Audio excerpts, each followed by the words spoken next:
प्रीति कीर्ति शाह महाराष्ट्र मुंबई से आपके श्री चरणों में नमोस्तु करते हुए पूछ रही हैं, महाराज श्री, मुझे भगवान जी पर पूरा पूरा भरोसा है, परंतु मैं नसीब पर विश्वास नहीं करती हूँ।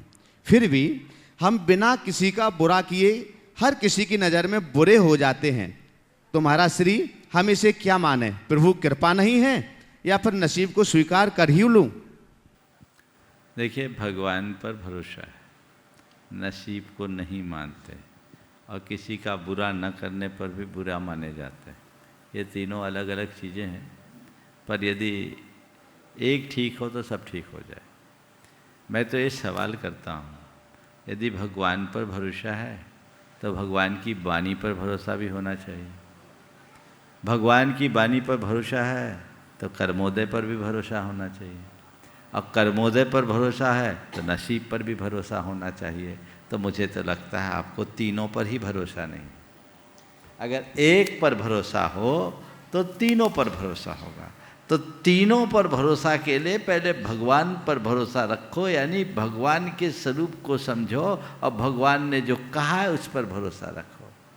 आप भले आज किसी का बुरा नहीं कर रहे हो, लेकिन फिर भी ये जो बुरा हो रहा है, भगवान ने उसकी एक वजह बताई है।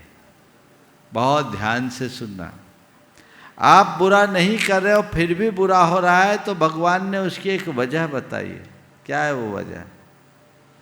उसकी वजह कुल ये है कि जरूर आपने अतीत में अच्छा करने वालों की आलोचना की है। ये बात भगवती आराधना ग्रंथ में है।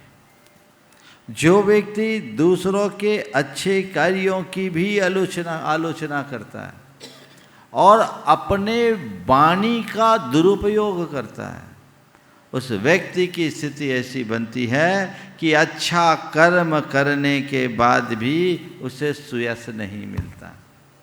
तो ये आपका नसीब नहीं, आपके कुकृत्यों का कुफल है।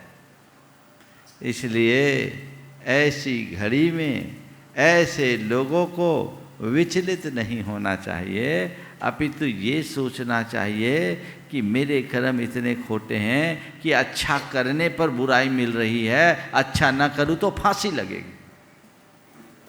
ऐसी सोच बदलो और अपनी सहनशीलता और सकारात्मकता को बढ़ा करके चले, जिससे जीवन का पथ प्रशस्त हो सके।